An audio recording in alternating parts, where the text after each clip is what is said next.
All right, welcome everyone to our latest Take Action event.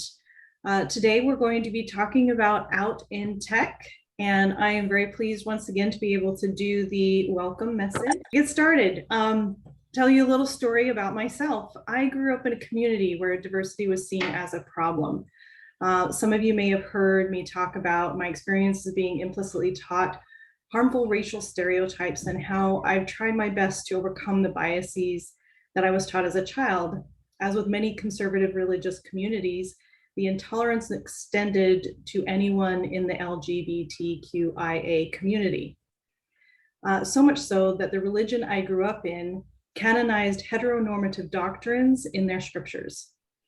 When I was in high school, I had a friend who was a lesbian. As many high school girls did, we sat around talking about who we had crushes on. She had a crush on the female band teacher, and we'd speculate on whether or not she was also a lesbian. Since this was not a community where a teacher could be out and keep their job, that's all we could do is speculate. This was also a time when I wondered if I might be a lesbian because I didn't fit the female stereotypes I'd been taught. I was a tomboy who liked running and climbing, and at school I was interested in math and computers. I think everyone here knows that those are not the attributes that determine one's sexuality, but it demonstrates how the narrow-mindedness of the community created misconceptions. My questioning was put to rest when a tall, lanky, very male drum major walked by and caught my eye.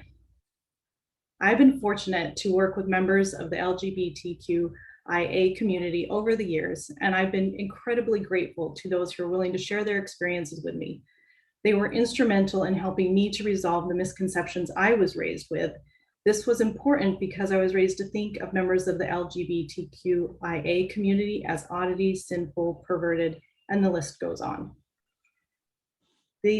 None of these are true, and they're very harmful. Really, the folks that I know and I consider my friends and my coworkers and colleagues, they're regular people. So why are we here tonight? We are here because the LGBTQIA community needs allies, people who are willing to stand with them to dismantle the misconceptions and hurtful stereotypes that have been created by a heteronormative culture. We start becoming allies just as I did, listening to the experiences of the members of the LGBTQIA community. So thank you all for being here with me. And thank you for our panelists who are here to share their experiences and to help us become better allies and understand their perspectives and where they're coming from.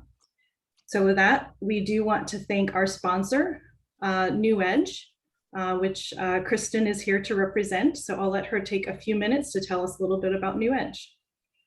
Awesome. Thank you, Elizabeth. Thank you everybody for joining. And thank you, Sim, for allowing us to sponsor this event for Pride Month, the inaugural kickoff event here. This event's essential for those of us in the LGBTQIA community, especially right now as we face a lot of changes in the world and laws in the states that threaten to undo a lot of the work that's been accomplished and the sacrifice people have gone through. And the allies that have supported us. This is a really important time right now for us. And this education, these kind of forums help, bring, education and knowledge to the forefront about who we are.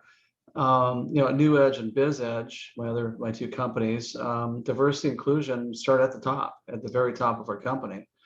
Our firms serve to highlight what's possible with a little foresight and a positive attitude.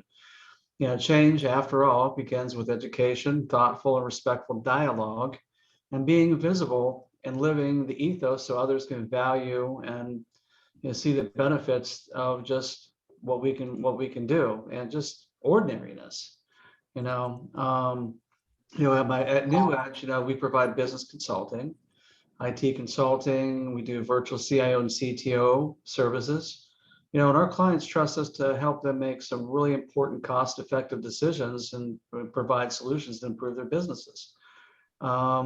the best way to provide this quality is through the lens of diverse individuals and with vast knowledge and different points of view, and get everybody at the table talking. And our company is proof of that. So, but thank you for giving us the opportunity to sponsor this. I really appreciate it. Thank you, Kristen. We appreciate you as well. So with that, we're going to go on to the presentation from the Yes Institute. Awesome. Thank you so much for everyone for being here. And if I may have co-host ability. So you have that. Wonderful. Thank you so much. I really appreciate that. Nikki, can you pin ARA? speaker and the Yes. ASL interpreter? Yes, I can. Okay, wonderful. And everyone can see the screen just fine? Great. Even after 2 years after the pandemic, we still do a check-in, even here when we lead these dialogues. It's making sure everything works. So thank you for allowing us on behalf of the Yes Institute to come in and share a little bit about who we are and what we do, but also just really get into the subject today as we talk about gender and orientation. But really briefly, Yes Institute, as you can see, we are here to prevent youth suicide and ensure the healthy development of all young people through powerful communication and education on gender and orientation. And my name is Ayara Yaguayo. I'm the leader of community engagement and belonging here at the Yes Institute. I've been working with young people all across North America and Puerto Rico for well over 10 years in diverse experiences and backgrounds. Right now, I thankfully support our Youth Advisory Leadership Council that is comprised of young people ages 13 to 21, predominantly trans and non-binary. So some of this is going to be shared as well from their perspectives and with their permission. All right, so why are we here and why we have these conversations around gender and orientation? Simply said, over 50% of bullying incidences in elementary and middle school are based on gender or orientation slurs. So I'm sure if you could take a guess, you could easily come up with some of those slurs in your head and also just hear what they're saying on the playground. And it's important for us to really make sure that we unpack this because youth suicide and ideation attempt is incredibly high in our community. Over 24% attempt suicide of young people based on orientation, and over 31 attempt suicide based on their gender. And of course, we know when this intersects with race and culture, youth of color are 25% more likely to attempt suicide compared to their white peers. So now that we've set the context as to why this is incredibly important, we're just going to delve in a little bit into gender. So according to the Institute, and some of you may have seen this in queer theory, there is a binary worldview, which says my body is either male or female. This is what I'm called to be. In this worldview, it attaches gender. If I'm born female, this worldview says I am female, I am feminine. And it also suggests that I am assumed to have an orientation to males. So here at Yes Institute, we're here to break this down.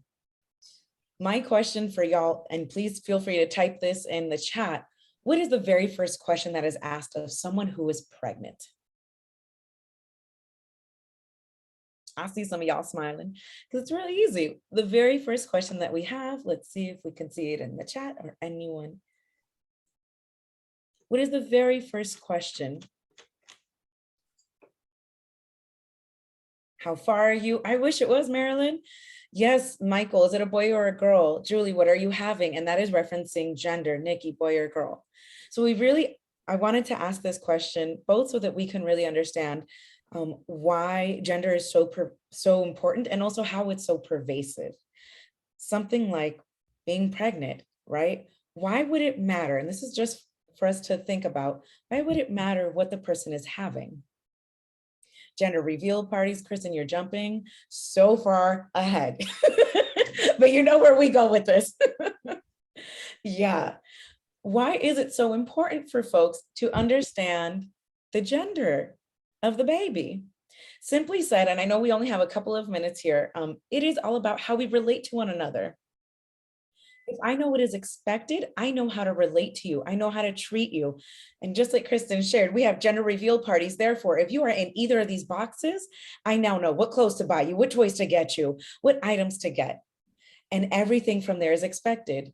Babies are not born coming out and telling us, hey, this is who I am. So of course, this is just what's so. And there's nothing wrong with that. If you fit into this binary, wonderful. We're not here to tell you that this is right or wrong. We're simply here to ask and explore what is already there. And once we can name it, we can then understand what happens when we don't fit into these boxes. If I'm born female, but I am not feminine, then how does the world see me and treat me? And what if my orientation doesn't align with this? So just some food for thought. And here at Yes Institute, we want to define gender as expectations and meaning added to the body. There are thousands of meanings of gender, but this is simple. And out of the thousands, the simplest one that we could find and that fits us and our experience. Gender is also at the core of how you experience yourself and relate to others. Usually we go into much more conversation, but to keep it brief for tonight, and of course our panelists can answer more around gender and orientation, I'm just going to break down a little bit more about how we define each. So we'll begin with body. We know that there are more than 2 body types. There are many chromosomes. We know that someone can be female, male, intersex, and much, much, much more. We're still learning about this. Data is still unveiling and uncovering quite a bit. More than 1 in 1,000 persons in the world is born intersex, for folks that didn't know. So the body, the way it's defined is simply physical attributes used to assign female or male binary labels. But of course, we know it can be more than that. Gender, as we shared, it can be the meaning and expectations added and the core of how you experience yourself. And orientation is the direction of your sexual and romantic interest. But I do want to take that apart a little bit because we have orientation and then we also have sex. And when I say that, I simply mean sexual behavior. So when I pose this question to predominantly folks who identify as heterosexual, the question is, how did you first learn that you were heterosexual? Were you with someone? Is that how you figured it out and knew? So real quick story, when I was in college and undergrad, I was a founding member of my queer social sorority. What a surprise. And in that sorority, one of my friends, I had just come out as bisexual, someone that I had just met and was a friend, said, hey, so how do you know that you're bisexual? You've never been with women. And my response was, well, how do I know I'm anything if I've never been with a man? And then that same question was posed, and it comes to that core of how you experience yourself. Sexual behavior is one thing, orientation is another. So that is simply just taking it all in, looking at the binary and breaking it down. So I'm not going to ask for questions. Yes Institute tends to have a much longer dialogue where we explore all of this and the impacts of gender, because each of us has been impacted with gender and orientation growing up. And you shared that very well earlier too, Elizabeth, of what you thought growing up because of what you were expected. If you didn't fit into the binary, does that mean you were a lesbian or simply perhaps sporty? I don't know. Quick anecdote too, my sister once attended Pride Parade with me when I first came out, and my family thought, well, she must be the gay one because Ayari is going out to all of these events and representing everyone. Little did they know, no, it's the other way around. My sister was there as an ally for me, and my sister was the tomboy, and I'm very femme, and I love that about myself. But I've had to come to learn to love that because I thought a lesbian was supposed to look and act a certain way. So even within the community, we also fight against our own internalized stereotypes. But more on that later. Thank you so much for allowing me just a couple of minutes to go into that. Again, Yes Institute is here to provide dialogues for more than 90 minutes, 3 hours, and we even have a course that we give to teachers for more than 5 hours where they earn continuing education credits. So thank you again, and I will stop the screen sharing so that we can move on. Great. Thank you so much. We're now going to turn it over to Nikki.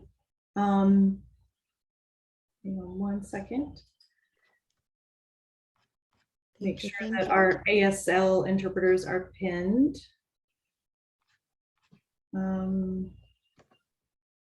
Okay, that was not what I expected. 1 second. Here we go, add spotlight. All right. So thank you so much again. And we're going to turn it over to Nikki to start the panel. Thank you, Elizabeth. And I am just working on trying to make sure, because I see Beth, Julie, got Michael, there we go, Kristen, and I'm missing Yari. Make sure everybody's visible. There we go. Now I think I've got everybody on the screen. Okay, perfect. Thank you, Elizabeth. Thank you, ARI, also for just setting a little bit of the tone today for what we're going to be talking about. And of course, for those of you that know me and have heard some of my story as well with my sisters and my family, this is really important for me. So Kristen, I just want to say thank you also, because I know I kind of asked to moderate this because it was important for me. So I know I just wanted to say thank you, because I know this is something that's really close to your heart as well. So I wanted to start out, because now we got, again, that good tone set by ARI there is just, you know, one to start with is to introduce myself for anybody that may not know. I'm the CEO of South Florida Tech Hub, and we've got some great panelists today with us. And I wanted to say thank you again to Elizabeth as well. The Take Action events, I think this is our fourth one, if I'm correct, Elizabeth, maybe I fifth. think it I've might lost actually track be now. more, but Okay. yeah, we've done a few of these now. Yes, yeah. So the Take Action events, the intention is to bring diversity, inclusion, overall inclusion to the tech ecosystem. And we've been hosting them virtually once a quarter and alternating between talent focused discussions and also hiring manager or leadership focused discussions. So of course, to host, you know, the event, and so homage to the Pride Month. Of course, we did it on purpose, being June 1st. That was very intentional. Make sure that we beat out all the other Pride Month events. So it was very important to us to make sure that we had this discussion. And it's something that you know, we always talk about diversity and inclusion, and usually something that is visible, right? So if somebody is part of the Latin community or the Black community, or they're female or male, but a lot of what the LGBT community revolves around is things that are not able to be seen. A lot of the discussions, you probably heard us as well with those with disabilities. Often you cannot see them. Why we have ASL interpreters. It's not something that is visible. So that's going to be a little bit of the discussion today as well. So before we get into the panel questions, I'd like to give our panelists a chance to introduce themselves. Just tell us who you are, where you come from, a little bit about yourself. And real quickly, so we've got Michael Fowler from FPL, Ayari, who you guys just met from the Yes Institute, and Kristen Bacon from New Edge or Biz Edge as well. And of course, we have one of the panelists that wasn't able to join us tonight. So I'm going to just go who's with first on my screen. So Michael, I'm going to pick on you first. Hi, good evening. I'm Michael Fowler. I work at FPL, also known as NextEra. I think one of the panelists said they grew up in a small town. Can't remember who said that. Maybe Elizabeth. It was you, Elizabeth. I may challenge you to see if maybe I grew up in an even smaller town. So I grew up in northern Michigan, and the high school that I went to, my graduating class size was 70 other students, and so the lack of diversity was tremendous. Ironically enough, fast forward, I know of at least 3 of us that now came out as gay. So interesting stats for a group of 70 kids. But anyway, Vice President of IT, I'm co-chair of South Florida Tech Hub, work side by side with Nikki a lot, and I'm excited to be here. Thanks, Michael. Next on my screen, I've got Kristen. There we go. I had to unmute myself. Michael, you have me beat. I grew up in a little town called Orrville, Ohio, and we're known for Smucker's jelly. So, and graduating class was 150, so you beat me. But back in the 80s, the same thing in a small town. I mean, where I grew up, you didn't come out as gay. You didn't come out as trans. You didn't come out as intersex or anything other than the normal heterosexual middle-class white suburban people. That's what you came out as, because that could be dangerous otherwise. Since then, I moved here from the Cleveland area, and I run an IT company, consulting, VCTO services, and all that, and various different IT solutions. And I came out in my own company, 3 decades later. So a lot of stories around that. So that's my story. Perfect. Thank you, Kristen. Thank you again for sponsoring the event as well. Welcome. And the last one as well, too. So really appreciate that. And of course, not last but not least, Ayari. I know you've told us a little bit about yourself, but if you want to give us a little bit more there. Sure, absolutely. So I grew up in Chula Vista, California, which is within the San Diego County, on the US-Mexico border. I started off school in Mexico and then came over here.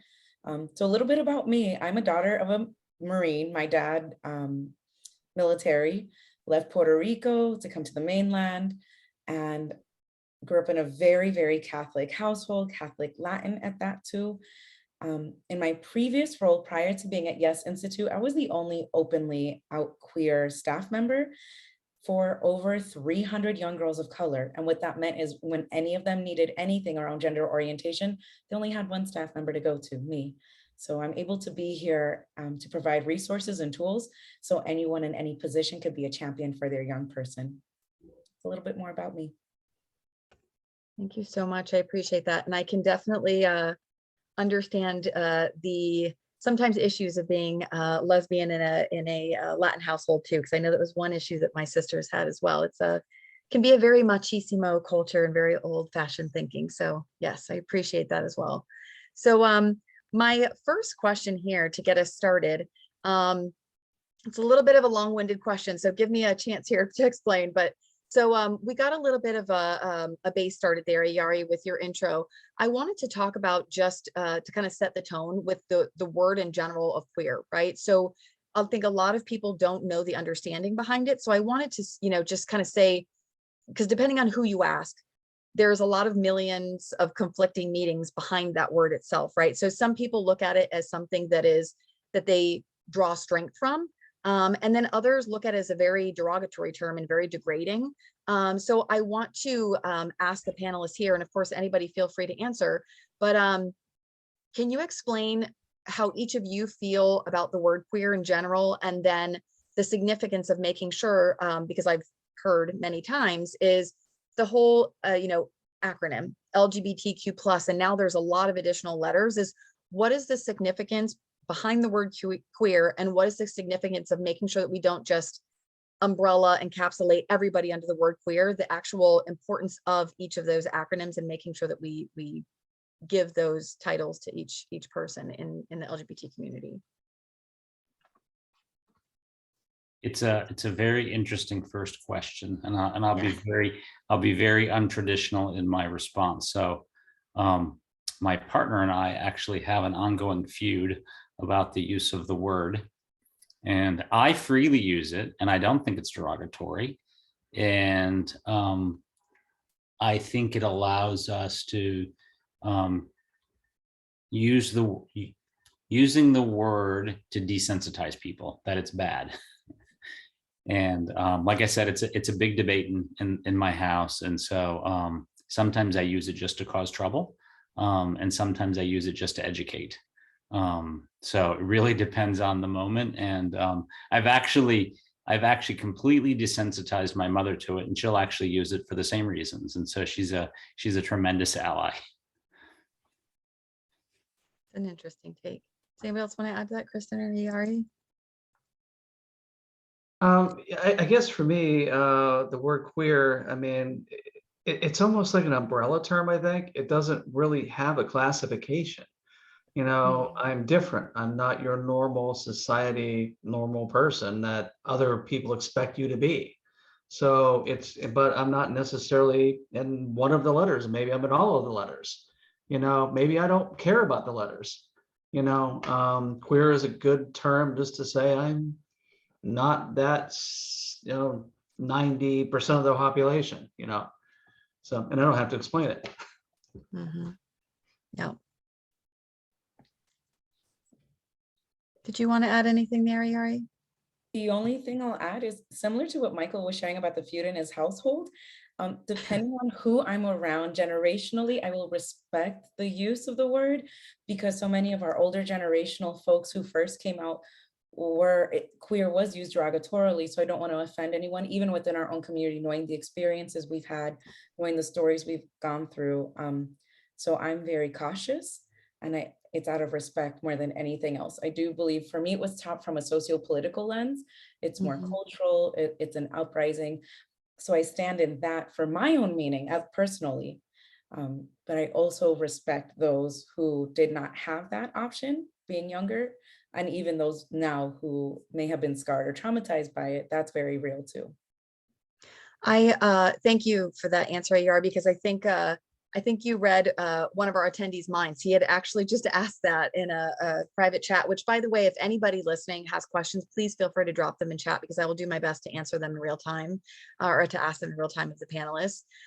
So Kevin had asked that question about whether that is very a generational thing. And then also he had said here, how does the word queer work to help for cohesion as a short term within the community, as opposed to saying, well, I'm LGBTQ+, but actually gay, not lesbian, and so on, especially if there's a lot of division in the community. So I appreciate that answer. And please, if anybody has anything to add to that, feel free to. Well, I can add on behalf of the Yes Institute. We purposely don't use the acronym for that reason, that it can create an us versus them divide. And instead we say the Pride community. We also the acronym because the letters are constantly changing as our community constantly changes and evolves. The way we relate to one another evolves. My ex-spouse, when they first came out as gender queer, that was the term then. It's now gender non-binary, and it continues to change, right? Back in the day in Latin America, it used to be transvesti was the word. Some folks still use it and others don't. It's transgender, or however it is in each country and region. So it's just honoring the change in culture, lens, and experience too.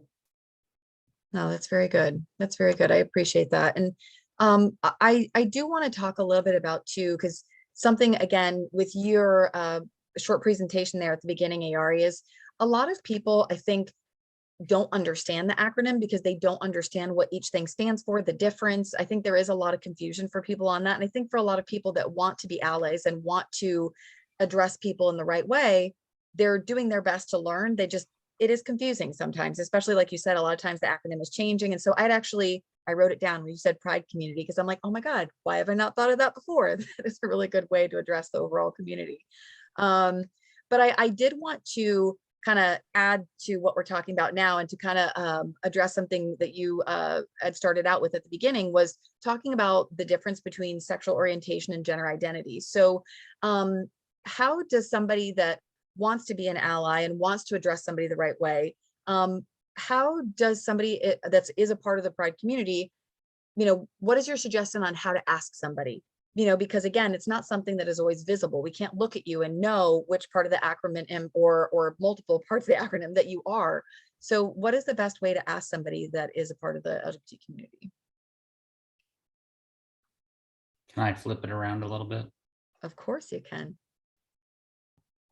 And I don't remember the age that I decided to do this, but there was a point in my life where I said it was too much work to hide who I was, and I became matter of fact about the way life was for me. And so I think there's a little bit of responsibility on each of us to live our true selves. And if you see someone struggling, right, help them out, give them a clue. And so, it's not always that convenient, but I will say, by living your true self, sometimes it just becomes matter of fact in the conversation and they don't have any questions at all. And so part of it though is you have to be comfortable enough with yourself, and you have to be in a safe place enough to do that. And so I've been very fortunate to be in a lot of safe places to be able to be that way. But I will say it was not always that way. So I sort of chose that path, even when it wasn't the most convenient or always the best environment. Yeah, and I can agree, Michael, that I feel like you and I have such a great relationship, and like even Kristen, getting to know you, I feel like you both are very similar in the fact that you guys feel comfortable when you're in your spaces just saying your truth, and that's just who I am. And I mean, Right. Kristen, you even said something to the matter of fact at the very beginning of this, saying, look, that's who I am, like, get over it, like, and Right. just being very comfortable with yourself. Ari, I'm sure you're like that too. I don't know you well enough, but of course, knowing that you're with the Yes Institute, I'm sure you're that way as well. But I know that not a lot of people, or if it's newer to them, they're newer to coming out or something like that, may not feel as comfortable yet. So do you guys have any kind of thoughts on maybe when you were earlier, like when you were younger, maybe when it was earlier in your stage of coming out and telling people around you, and how you guys communicated that? Well, that's a good one. I came out, well, let's see, officially 2019, so it's been fairly new for me. Fairly Coming out at recent, an yeah. older age was had a few challenges to it, it was scary, and the support I've got being, I identify as gender variant.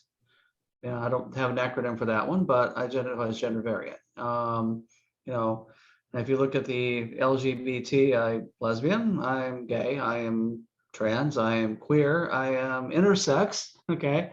So I kind of fit the umbrella here. How do I explain it to people? When people ask me, it's simple. Who do you go to bed with at night?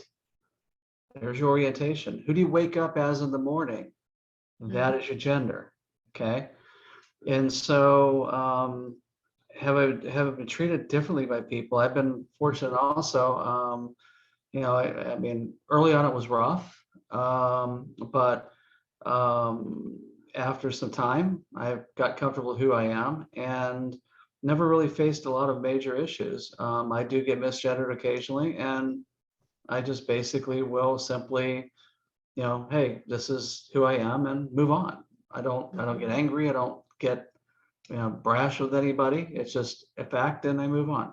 So I see some head nods. Yeah. I do have a question here also that's coming from the chat.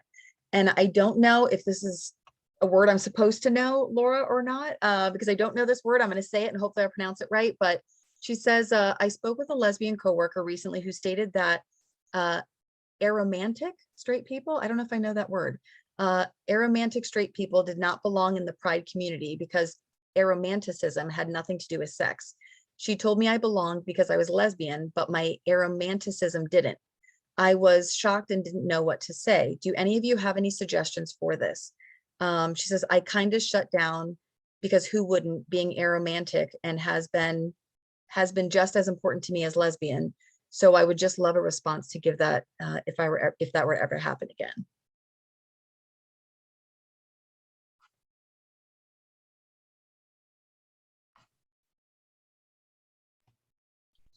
Thank you for the having no interest or desire for romantic relationships. Did not know that. I just learned something today. Yeah, hi, sorry, that's me. Yeah, so the A in LGBTQIA stands for asexual and aromantic. Okay. So it's kind of apparently, like, some people don't acknowledge it. So that's where my question comes from. I can help with that one, maybe. So, okay. Under asexual is also demisexual. Okay. And a demisexual and how you see romantic relationships is different than the average person on the street. I identify as demisexual also. Okay. But it doesn't mean that you're not lesbian. It does not mean you're not, have a tendency towards one gender or the other. It's just different how we approach things. Do you belong in the community? You're just as valid as everybody else, okay, in the community, however you identify. But it just means that again, correct me if I'm wrong, it's just how we approach romantic relationships is different.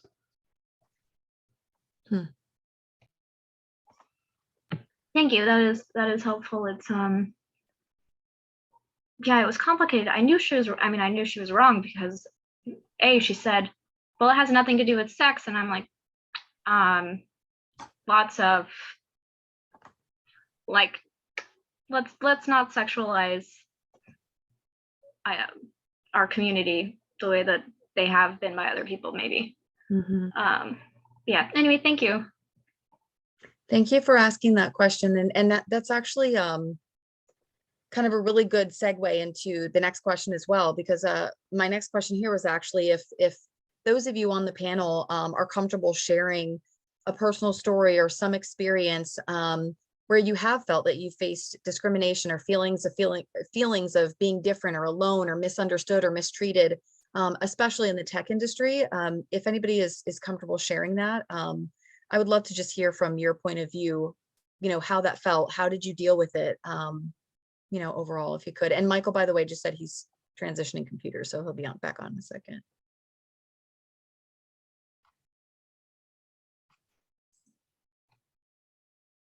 Okay, I'll answer this one first until Michael gets back. I'm sure he's got his own stories too. I've noticed for me, and I don't know if it's transitioning from male to female, if it was really something to do with my orientation or my gender identity. I'm not quite sure. It could also be patriarchy, because my world is different now. And so I was with a client, and normally I would walk in and command the room. I'd walk in, here's what we're going to do, here's how we're going to do it. Let's have a one-on-one discussion. And this person is very ultra male. And this person treated me a whole lot differently than I expected. And that was kind of a rude awakening for me, being a 30-year veteran CTO, but it also taught me to learn how to maneuver a world that was a little bit foreign to me. I wasn't prepared for that. So now I know going forward, but I don't know if that was due to being in the LGBT community or if that was due just to normal patriarchy. I'm not sure. So. Nikki, you're muted.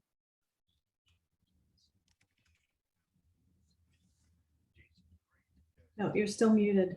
No. Oh, I'm sorry, I was muted. No, I was asking if Kristen, if I could ask a quick follow-up question to that before Ari, you answer. Because one piece that I was really curious about just in the beginning, where you were telling us that you had come out in what you said 2019.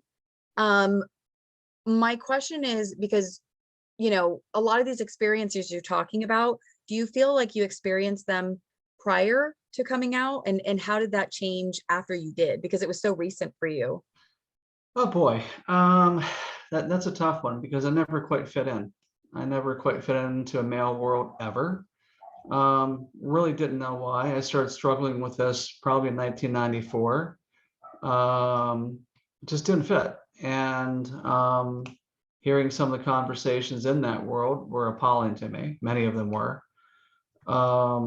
Just didn't understand them. I had, about every 5 years, I went through a period of time where things were difficult. But even being different in the male world, people couldn't quite pin down, but I was different. I knew why. They didn't. It wasn't really until about 2015 I went for help the first time around to identify who I am, to figure this out. I call BS on it. No, that's not what I am. I'm not that. I'm no way I can do that. I'm wife and kids and family and a business and all of these things, and went back in the closet, until 2019 when I couldn't. So did I experience things along the way even prior to transition? Oh, absolutely I did. So. I appreciate that. And Michael, welcome back. We had just asked the question about personal experiences, and if anybody was comfortable sharing a personal experience where you faced discrimination, feelings of being different or alone or misunderstood or mistreated in the industry at all. So, can you hear me okay? And I can turn the video off if the audio gets choppy. Yeah, no, we can hear you okay. Yeah, so I guess my story was back at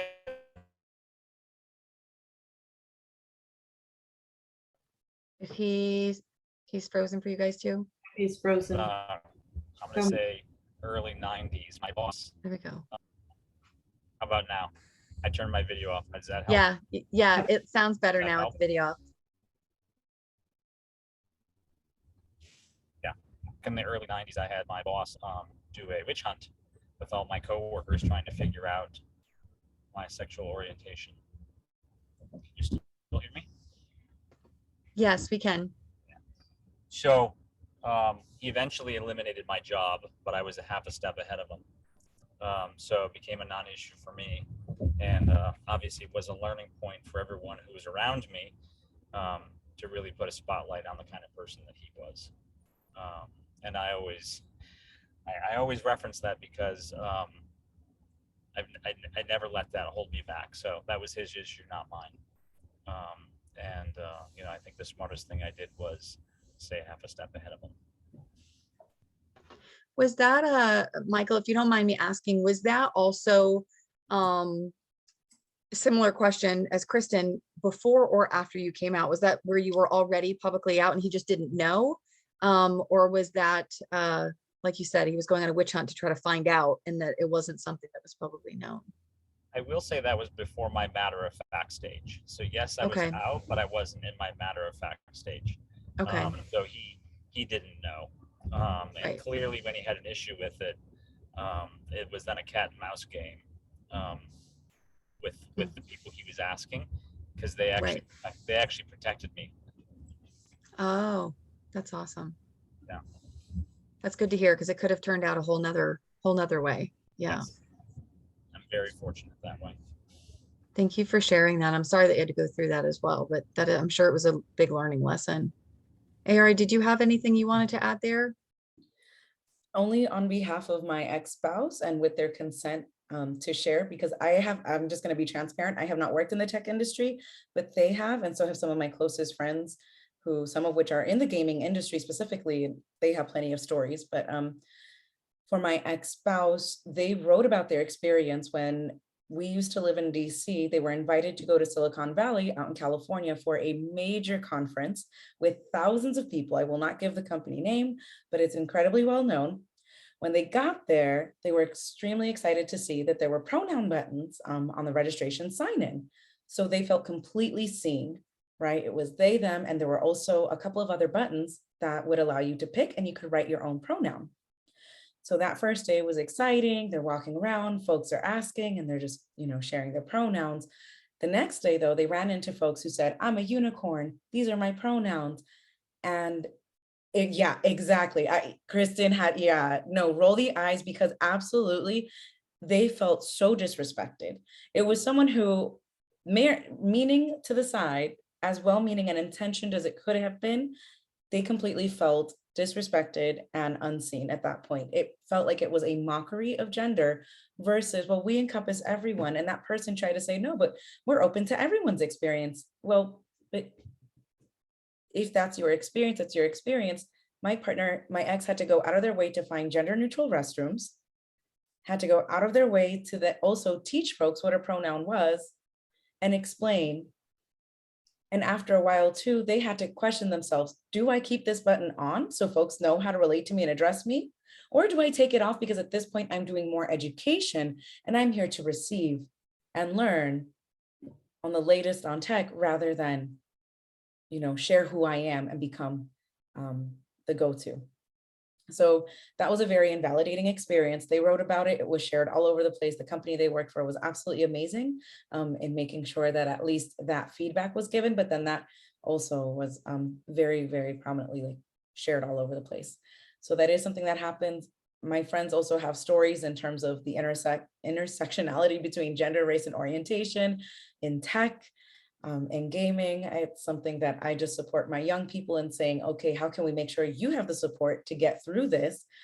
Given the comments, like you said, Kristen, like, is it misogyny? Is it, we don't know what to pinpoint it?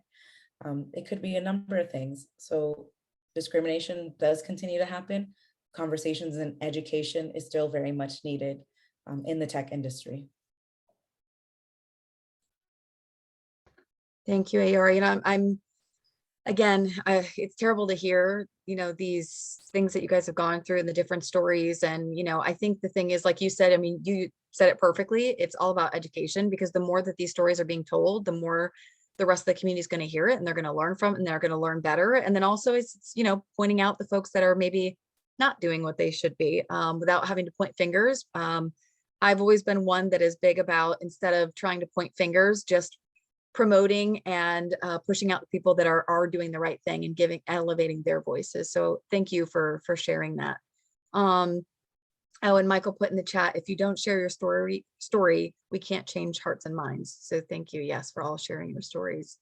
I did want to switch some of this discussion slightly over to, because the Take Action events are very revolving around talent and hiring and getting people jobs, right, in the tech ecosystem. So one question I did want to ask, because we see this question across the board when we're talking about diversity and inclusion, but there's often companies that will posture to say that we are very inclusive and we have, you know, all these different resources and ERG groups and we're doing everything great. And they're putting, during all of the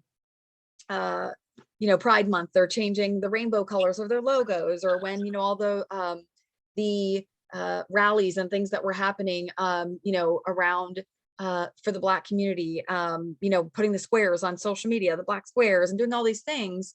A lot of that is almost it's like the cool thing to do. It's like the thing that you do that almost, if you don't do it, then you're ostracized because you don't do it. But it doesn't really give us a look into the true company culture. It's very superficial, right? So my question is what are some of the things that you've seen either throughout your career or just that you've experienced or seen from others that are close to you, that maybe can explain some of the reasons why we're not seeing more diversity and inclusion, especially around, the Pride community?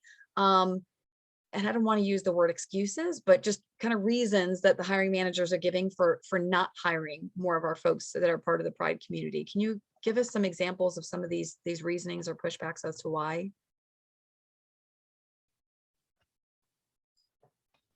I could give you one. It's kind of interesting. Actually, a friend told me this one, and they were applying for a job, very qualified for this position, and probably overqualified. And the organization held off on making them an offer because, well, they were non-binary and had to use their masculine name for various reasons. But had their preferred feminine name. That person would show up every day in their feminine persona, but there were reasons why they needed their other name, legal reasons. And I've actually experienced this. Their organization couldn't hire them because, well, they couldn't figure out how to put it in their computer system.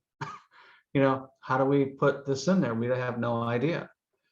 I've also heard of stories of, okay, so someone is non-binary, what restroom do we let them go in? I mean, how do we do that? We can't accommodate that. I mean, I've heard that story before. I know for myself as a consulting company, I mean, I have everything in my small firm. Okay, I have the entire rainbow covered. I mean, and I know for myself, talking with some of these bigger firms who say, we're about diversity, and they put rainbows everywhere, and we're all of this, and I go to them and say, so does that filter down to your vendors, your suppliers?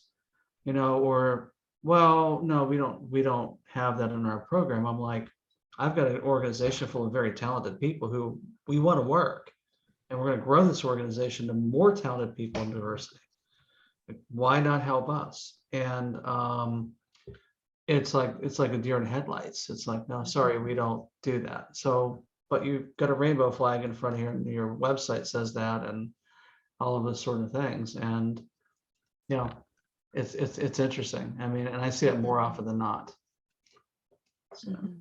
Hey, Nikki, one thing that we've done, and it's a plug for one of our folks on the call here, is we've invited Yes Institute in numerous times, and we've run several training sessions, and the people who walk out of that session usually are wowed, and they've learned something. And so I don't think it's a once and done.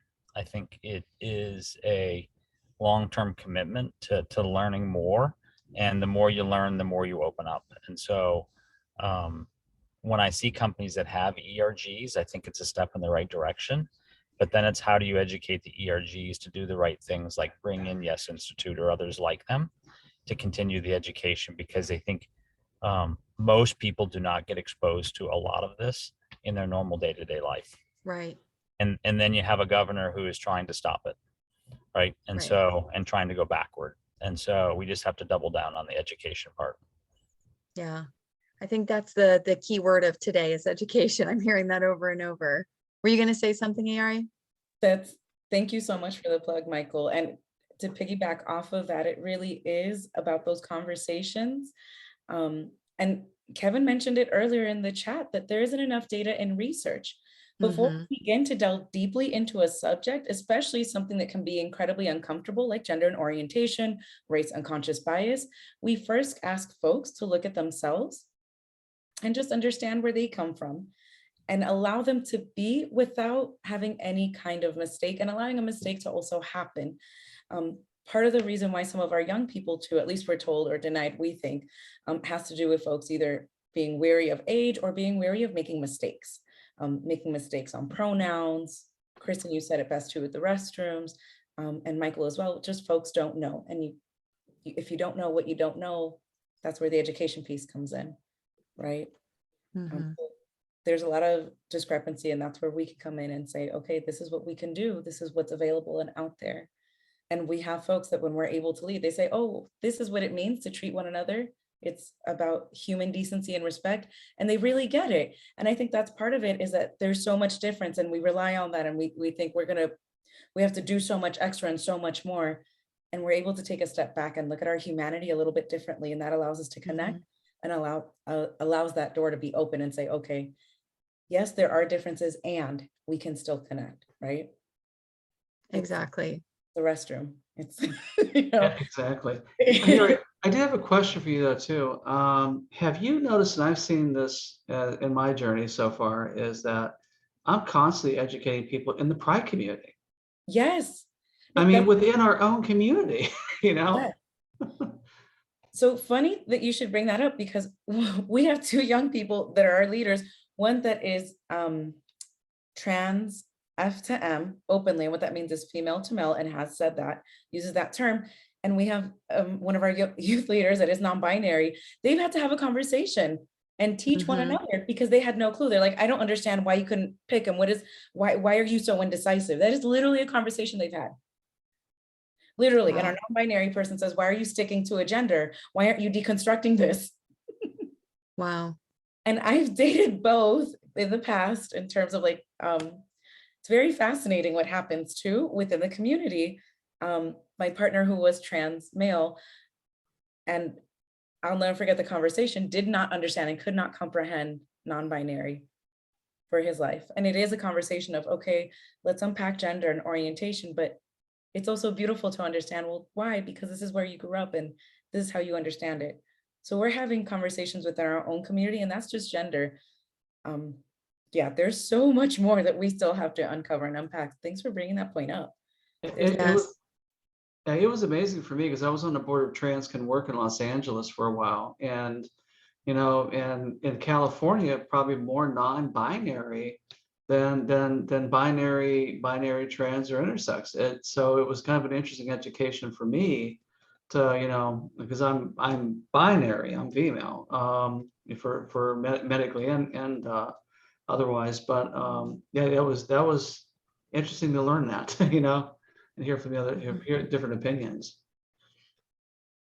Yeah, one question I did have for our panelists today too is, so we're talking about it's funny you're saying, Kristen, too, we're talking about ARI, just even within the pride community, people not being fully educated on each, you know, everybody's kind of orientation, sexuality, and each of the acronyms and what they mean. And so I think just for you know, for the larger community as a whole, I mean, I think a lot of it is just lack of education or being naive and not knowing, and which is okay, because I think just human nature, we have a fear of the unknown. And so I think earlier, Kristen, when you were talking about, you know, for those folks that are in leadership or hiring, is I'm sure some of it is laziness or not wanting to deal with it, but then others just may be like, I don't know, I'm fearful of this, like maybe I should just put this to the side, like I'm not sure what to do with this right now. So my question is, you know, I guess this is a twofold question, but you know, we're so used to, for years, I think, because, you know, originally we were always introduced to lesbian and gay, and those are the most popular ones that we are all used to hearing.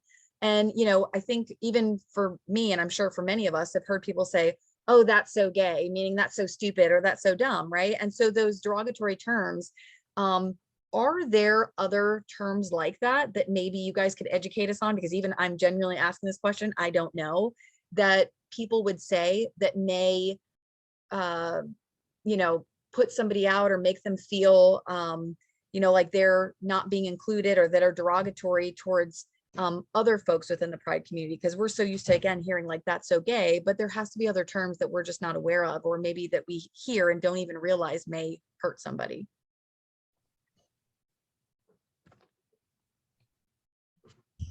This has to be a question for Yes Institute, because I look to them to educate us on all of those terms. Where my hat goes, thanks, Michael, is to just better, I think the question from what I'm hearing is, how can we really be allies to those in the community? So if we restructure the question from that lens, then it's really about what works best for each of us individually. Because I will share that generationally, each of us uses terms, and individually that best apply to us and who we are.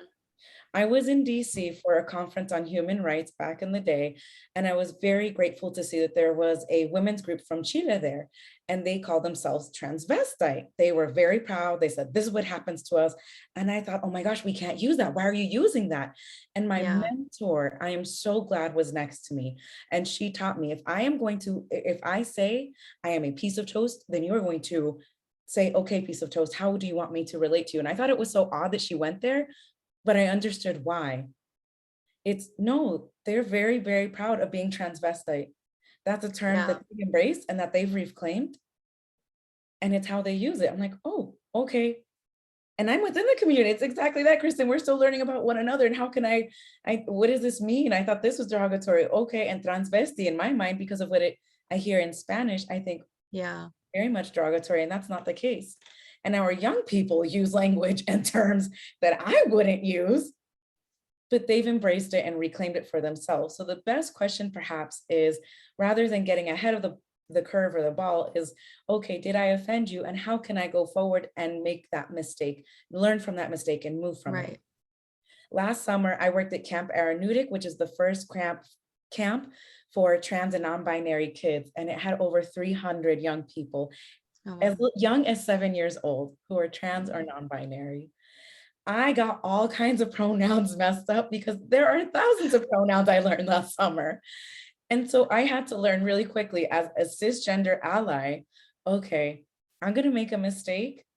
It's going to happen, and I'm not going to sit too much, because they made mistakes on my name all the time.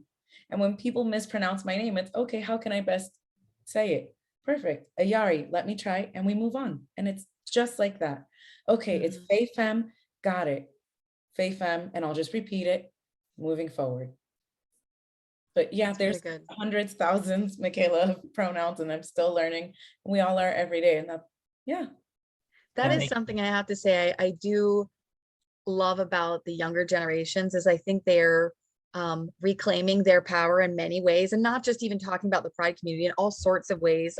We see that a lot within the female, when we're having all these discussions about, you know, there's not enough women in tech, and there's not enough, you know, and those discussions, also the Black community, you see it a lot as well. I definitely think kids are reclaiming their strength, and they're turning words that were derogatory into strength words.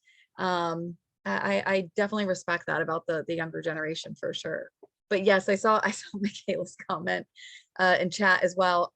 Do you think there's literally thousands of different pronouns, or was that an exaggeration? Or is that for real? I know that there's at least hundreds, and that was from what I learned, literally. I had no idea. Because it's an exploration. It's an ongoing process of what it means to connect to one another and to self-identify. It's that power, empower, claim, and also, this is my identity. This is my expression. This is who I'm being. Wow. And it was wonderful because they had the safest of spaces to say, can I try this new name out? Like, yes, honey, let's try out this new name and you let me know. And we'll just go on there. All right, got it. This sound good to you? Okay, Rock, let's go. And that's it.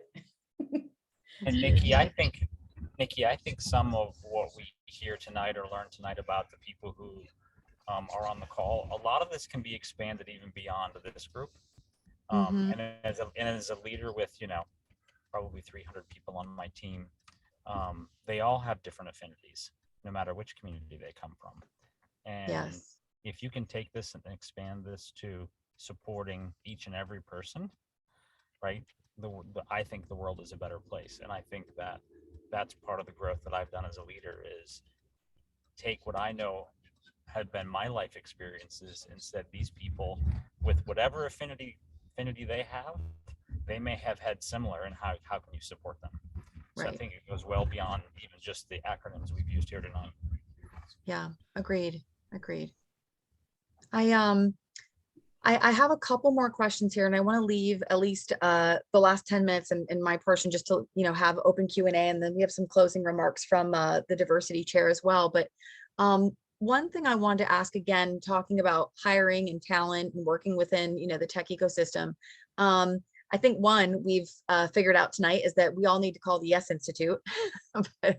but the question here was, we talk about the different ways that an organization can truly build like a true atmosphere of like inclusion and not waiting, as Beth likes to say often, removing the ask, right? So not waiting until somebody says, I need this accommodation, or I don't feel comfortable, or can we create this because this was said to me. How can we start to build like a truly inclusive environment from the beginning, whether regardless of somebody's personal religious views, doesn't matter, set aside, how do you think leadership can start building a truly inclusive environment from the beginning?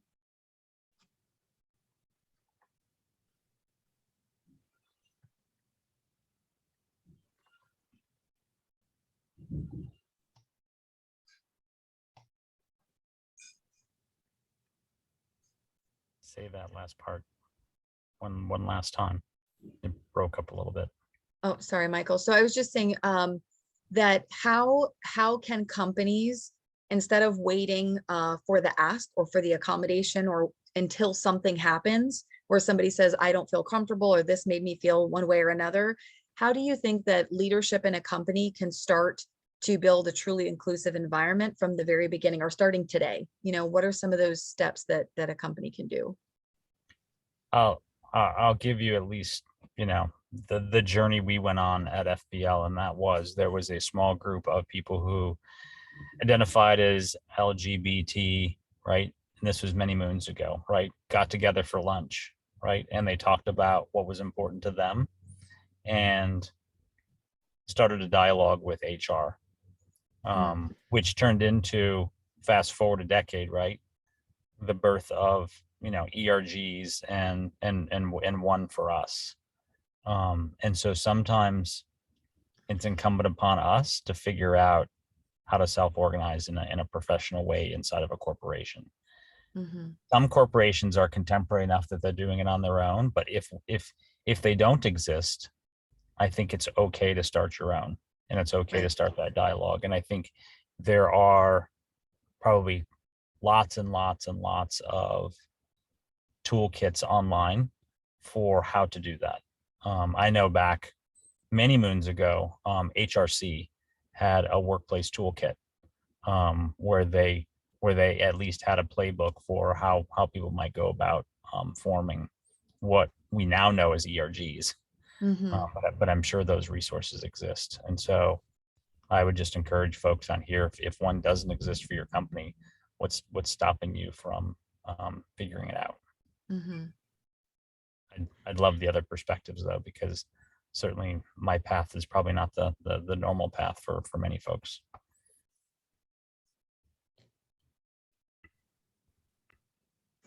I can share and add, as an individual myself, when I was in a previous organization, being the only openly queer lesbian out staff member, it was certainly challenging.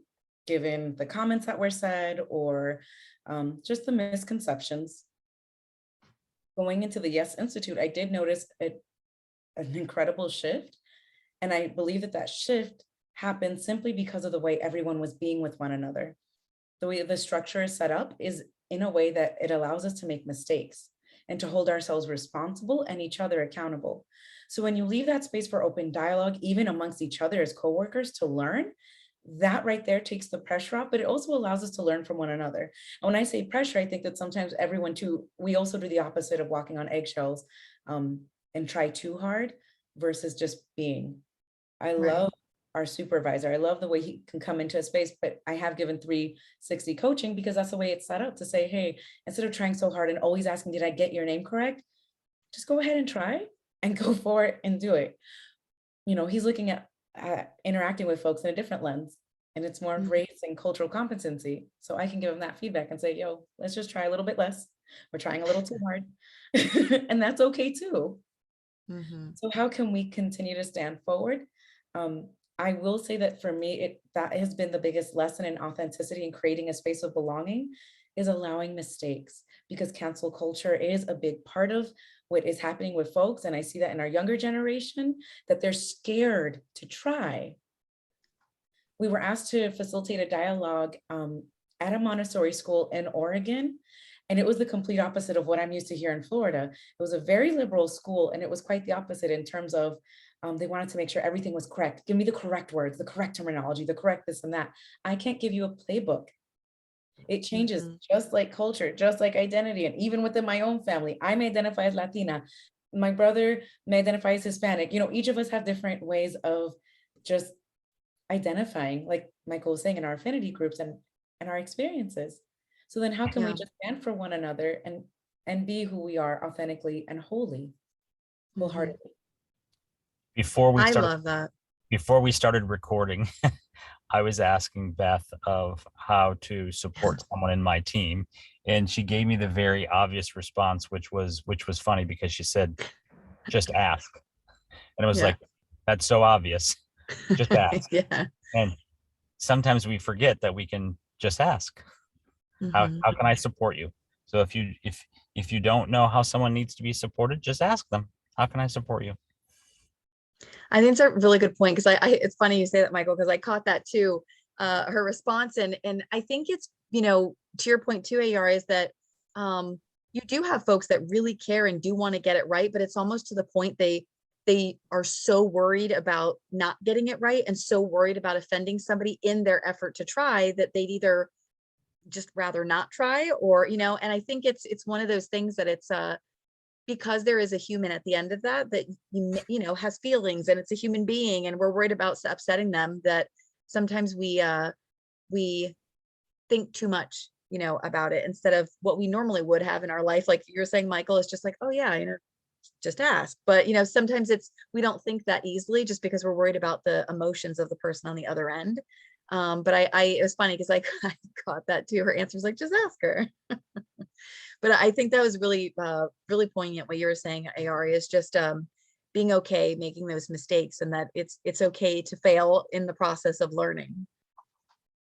Did you So, have anything, Kristen, you want to add? yeah, I do. Someone actually private messaged me in a message here, which I think is a good segue into that good segue is that, yeah, mistakes happen. I mean, Mhm. someone is going to misgender me, and my approach is it's okay. If it's coming Yeah. from a good place, I mean, I can give you a Mhm. list of derogatory terms I don't want to hear, but and I've heard them before, coming from a good place, because the person's education was 1970s, back then someone who's intersex was called hermaphrodite. Okay. Mhm. I mean, so I can take that one of two ways, or I've heard many ways to call someone who's trans. I could take it offensively, or I can step back and say, okay, let's educate a little bit. Here's my personal experience, where I came from, how I identify, and it doesn't necessarily represent everybody else, but I was on a date. A woman was lesbian, very old school, came out in the 60s. Okay, in the early 60s. Okay, was at Woodstock. I mean, wow, you know, but she was trying really hard, and she told a story to me of that she misgendered somebody and the person climbed down her throat, climbed down her throat. So she avoids the community because of that. She avoids everybody. And so had a great lunch or great breakfast and coffee with her. And it was an educational experience. And yeah, I mean, but that's not always the experience people get when they make a mistake, Mhm. and so are things emotionally charged? Oh yeah, absolutely. Yeah. So I mean, I can use myself as a last example here is because, I was mentioning early on, because it was three of us growing up, three girls, and both my sisters are lesbian. And um, uh, the first sister that had come out, now it's kind of a funny story. In the moment, it wasn't how she ended up coming out because I offended her and I not meaning to, and I didn't even know, that she was lesbian or her sexual orientation. I had no idea. And so she had posted something on social media, and I'm always very careful, just me personally, about what I post personally, or, because a lot of people, when they're hiring, they look up to see what you're doing on social media and they want to know who you are before they hire them. So I'm always very careful with what I put, and even sharing things about my kids and so on, just for security. So um, I happened to see a post from my sister, and it looks like she was at a party or something, and there was a picture of her kissing somebody. And I called her and I started yelling at her about, posting a picture with kissing somebody online. And I said, I don't know if this is your new boyfriend or who this is, but you should be kissing this guy. And she immediately got mad at me, and she said, well, basically, if she had felt more comfortable opening up to me, that she would have earlier, but that was actually her new girlfriend and I had misidentified. And so it became this whole thing, and I had no idea. I thought this was a male. I thought this was her new boyfriend. I had no idea. And so that mistake, I think, brought my sister and I closer to even have that discussion, because she didn't feel comfortable talking to me or my mother or anybody about it, because we were a very old-fashioned family. And similar to you, ARA, is my dad is Hispanic as well. So just being in that culture, it wasn't really acceptable to talk about these things. So she didn't feel comfortable. So that my mistake actually allowed her to come out and talk to us about it. Years later, then my second sister came out of the closet. So of course, after that, it became a joke, as in the family, as am I next? And so, and it's funny now, but in the moment, again, it was one of those things where, like, look, it's not something that just it's not, hereditary, it's, and a lot of people believe that it is hereditary or it's not chosen or whatever, so that's a whole nother discussion. But that mistake of mine was something that allowed me to get closer to my sister and have that discussion with her girlfriend as well. And of course, drew an apology from myself as well. But that was something, like you said, those mistakes can sometimes bring us closer. And like any relationship, not even just the discussion around the LGBT community, but in any relationship, a lot of times, to grow closer to somebody, you have to have a fight. You have to have those times when everything's not perfect, and that's what allows you to actually start having those discussions. So I truly think that, through those mistakes, we can all learn. And a lot of it, of what I'm grabbing tonight, is around just education in the community. I know he's hopped off because he was trying to multitask and do two things at once. So Michael had to drop, but I just wanted to say thank you for him for joining the discussion. I know we have just about 10 minutes left. So I wanted to thank everybody that's dropped any of their questions in chat here today. Is there any last minute questions that I didn't get to, or anything that anybody wanted to ask just while we've got a few more minutes here? Please feel free to drop it in chat if you do. But in the meantime, I would like to introduce Marilyn Russo. Marilyn is our SIM Diversity Committee Chair, so she leads our diversity inclusion efforts and the Take Action events. And again, we have them once a quarter. So Marilyn, if you would like to take it away and say a few words. Absolutely. Thank you so much. Hi, everyone. This has been just wonderful just to be Marilyn, I'm sorry, your microphone was a little muted. Like echoey? Can you hear me now? No, it's like it's too far away or something. Nope, that made it worse. I'm not really Oh, sure. there you go. That sounds good. That sounds Yeah. good. Oh, good. I just put up the volume. Don't move anything. I won't. All right, I'll make it quick. So, first of all, I have to say this has been an amazing webinar for me. I mean, I just learned so much. So Marilyn, it's going in and out. Your microphone's going in and out. I don't know if you have another one that you can use. I might need to just switch to my phone because I'm not sure why this is happening. But it sounds Yeah. okay right now. Okay, so I'm gonna keep talking and you can let me know if it changes. Oh, there it goes again. It's doing it again. Yeah. I'm gonna switch to a different device. Yeah, Yeah, if you want to so- switch, Marilyn, because we Yeah, did go get ahead and one more switch, question Marilyn. in We chat. actually have a question in the Yeah. chat that the panelists can answer while you switch Yeah. on your phone, and then we'll get some better audio for you. Awesome. Perfect. Thank you, Marilyn. Mhm. So yeah, the question in chat here was coming from Michaela. She and this can be a hard question, but she was asking, can anyone recommend how to deal with a very machismo workplace?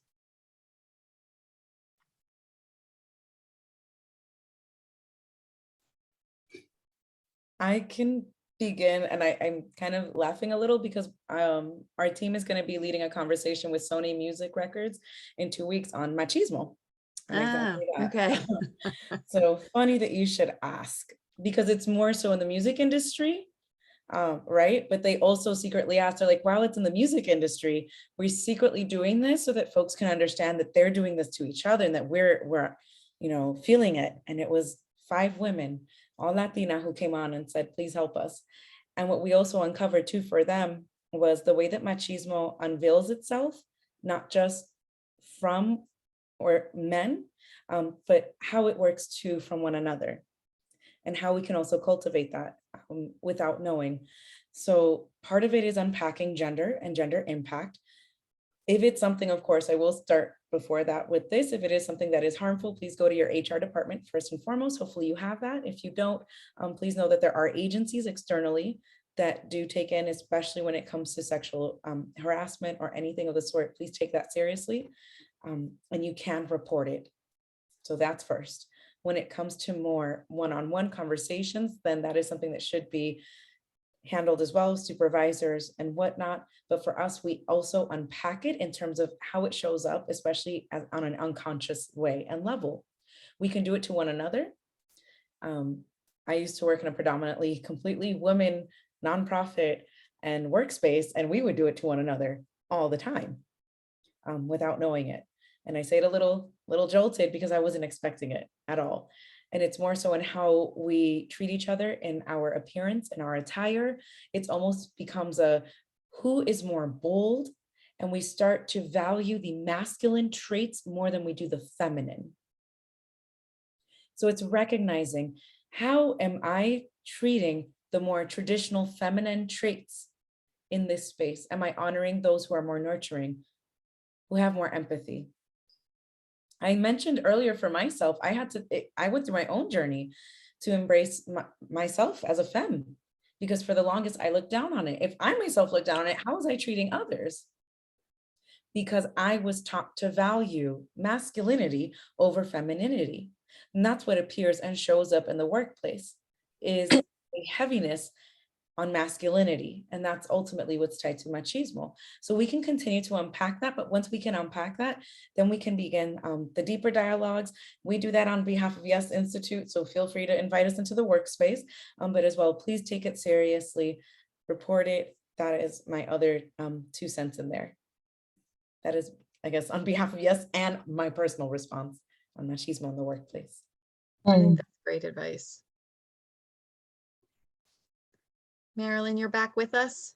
I am back. Is it any better? Yes, ma'am, it is. Oh, great. Okay. Well, hi, everyone. Thank you so much for being a part of this session, for contributing. It's been just, I eye opener for me.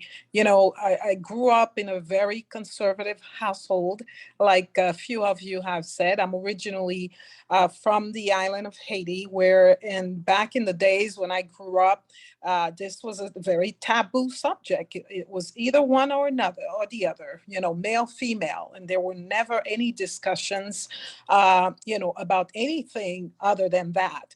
And remember growing up, my very close cousin opened up to me when he was about 21 years old. And I remember being so afraid for him because in the community that we lived in, it was just not allowed. Just not allowed. And I remember I said, oh my gosh, what are you going to do if your mom finds out? And he was like, you know, he was very courageous. I remember he was like, Marilyn, I'm going to have to tell my mom. And I remember being with him throughout the journey. I have to say it was a really tough and difficult journey for him, watching him not being accepted by several family members, watching him really having a hard time. And this really touched my heart. And this is a subject that not only has hit close to home, but it's one that really very much an advocate for, you know, helping make this world a better place for everyone in the sense of, you know, equal rights for everyone, equal, you know, treatment, respect. That's all it is. You know, it's, if we look at the world, every single one of us, we're diverse. Doesn't matter. You know, none of us have the same DNA or the footprint.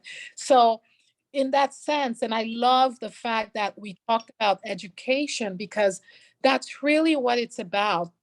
You know, I find that knowledge is really power because when people are not educated and they don't necessarily understand, it creates a sense of fear. And so if we're able to really, you know, talk about, have these difficult conversations and be able to help others understand, especially other point of views, and perhaps also, you know, help other people learn to practice tolerance. That's something I find that we lack in our community, is just tolerance for each other. Just because you're not like me and you don't speak like me or you don't look at me doesn't mean anything's wrong with you. It's really about just respecting and accepting each other as we are. So this was just really, really great. And I hope that, you know, this particular recording can just be used to help educate, you know, our community and educate the world. You know, Yari, you were just amazing. I love that you really set the tone for this session. I particularly learned for the first time the difference between, you know, body, gender, and orientation. It makes perfect sense now. You know, I understand the differences, you know, between sexual behavior and all of that. So thank you so much for really making this clear and explaining it so well. Michael, he dropped off, but, you know, I admire him for his courage and his strength to just live an authentic life, really, and to just be who he is. I really admire that. And Kristen, you know, I love you so much. You're one of our very own on the committee, the Diversity and Inclusion Committee.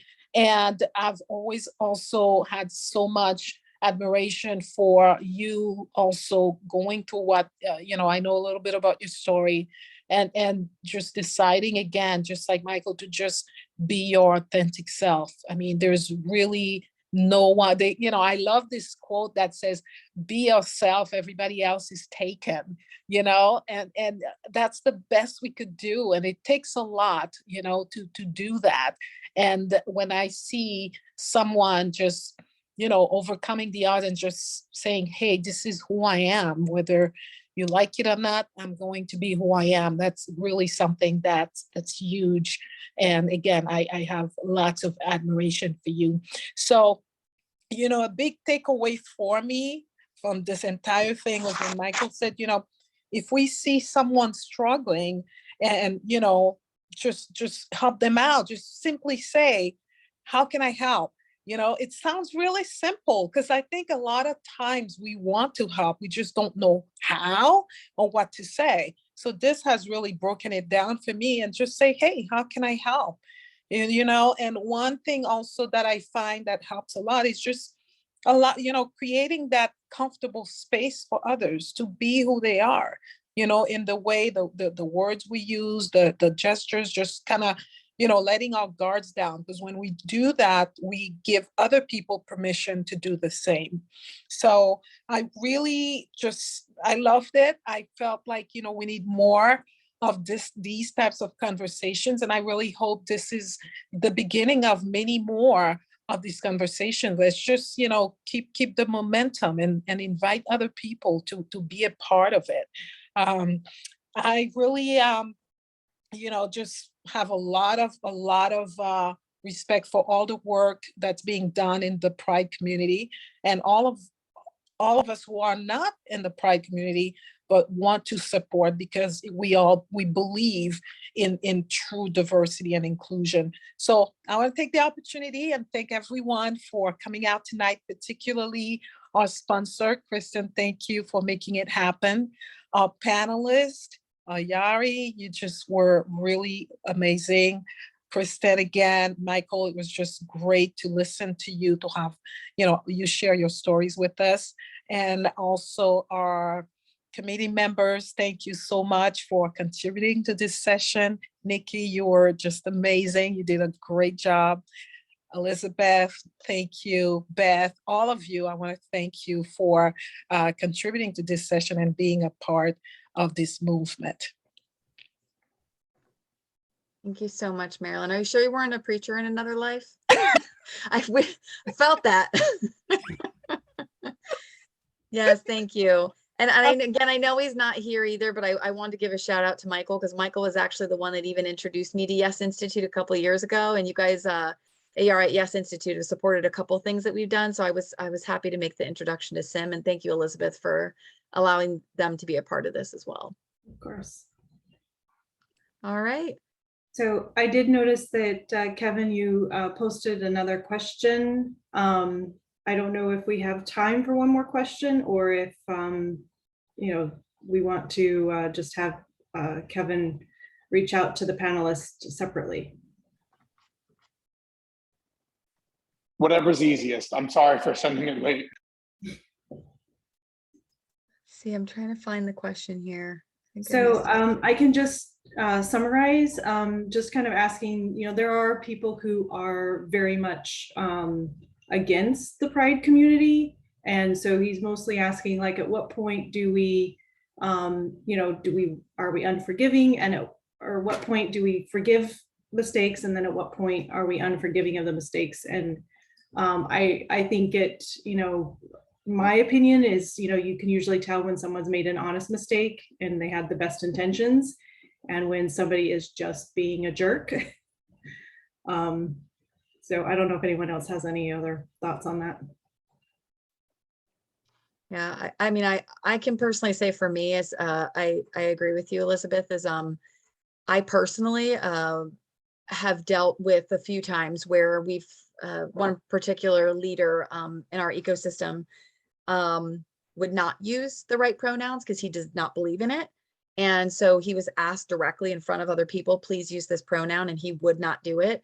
And so I think it's like that, where you, like, Kevin, like Elizabeth was saying, I think if it's a genuine mistake, like my example earlier, I genuinely didn't mean to hurt my sister's feelings or her new girlfriend. I had no idea. This is the first time she hadn't even come out of the closet. I had no idea. So, I think you can tell when somebody's genuinely making a mistake versus when it's kind of like, oops, sorry, got it wrong again. And it was like, no, you're doing it on purpose. Because I've definitely had those experiences as well, where it's done purposely because they don't want to accept it and they don't want to be inclusive. Cool. Yeah, I think on my end, and I can take it offline as well, the panelists. I think I was kind of looking at it a lot more, I guess, from a political progress kind of stance, right? Because I'm only 26. I like, queer history is amazing to me. And it is like part of it, right, is accepting that it's extremely saddening, right, to know that for a long time, like especially in terms of the workplace, right? Like queer individuals being like low-key hunted down by like Edgar Hoover's FBI and like government jobs, saying that, you know, queers are more likely to be communists. Like, and this isn't exactly like hundreds of years ago either. So like, and then seeing the fact that even now we're having a resurgence of like these trans bills, the Don't Say Gay bill in Florida, right? Like, so like, how do you permit education, right? If it's not being allowed. And then, and you know, I've spoken with people younger than me where I think it's, maybe this is their approach. And I guess that's kind of where my question stems from, right? And in terms of progress, when do we say, like other movements have done, right? When do we say like, you know what, enough is enough. Like, this isn't really our job to educate you. Like, sure, you can make a mistake, but like, you know, like if we continuously allow for that space, then like, it's low-key the idea of the doormat, right? Like, and that was kind of where it was stemming from. Yeah. I think that makes sense as well. I don't know if you guys, the panelists, if any of you have anything to add. I know for me, that's, I think, a common discussion, even when we have discussions on like what was the first one we did was like the Black in Tech discussion. That was also a common question was, you know, when does educating stop becoming our job? Like, we can't continue to keep educating people on this, and it can't continue to be something that over and over and over we're kind of repeating ourselves. And I don't know the answer to that, because I do think it's a fine line, and it's not always the responsibility of those folks in the community to can always continue educating and pushing the envelope. So I don't know if I know the answer to that question. I don't know, Kristen, you have anything to add? Yeah, I think for me, there's a line back to the movie Men in Black where Tommy Lee Jones sits down with Will Smith and they talk about educating aliens. I mean, of all things. And it was a really profound line where Tommy Lee Jones says, you know, I could talk to a person, I can explain and educate a person, and tell them about aliens in this particular case. But people are a different issue. Mm-hmm. You know, and so there's a very distinct difference, I think, when we say, you know, and I've experienced this myself, people as a group trying to say, okay, we're going to educate you. Some people just don't want to be educated. You know, they don't want to know about any of this stuff. And I've experienced that in individuals have told me that, you know, but I've also experienced individuals who weren't educated that didn't really know, and they were receptive. You know, and some of those folks were on other political lines that I was able to communicate with and have a great conversation with. So I think that's a tough one. It's a tough thing, but I think for me, I'm coming out all the time. You know, I'm always coming out to somebody. It's continual for me. When do I stop coming out? Probably the day I die. You know what I mean? You know, but I'm never going to give up educating people, you know. Mm-hmm. So I can't educate the masses, but I can certainly talk with one individual at a time. So, yeah. Thank you. I appreciate that. I like that distinction. Thank you.